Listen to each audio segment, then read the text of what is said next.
front of me is Nothing CMF Phone 1, and today I would like to show you how you can change and customize your keyboard's theme. Begin by launching your keyboard and clicking on this icon of a color palette at the top of it. Then you can tap on any of those themes. Tap on this switcher to manage keyboarders and hit apply. To customize it though, use the same icon at the top, and this time click on this plus under my themes.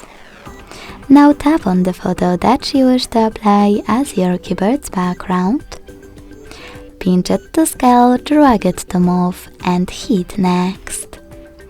Adjust brightness by swiping left or right. Hit done.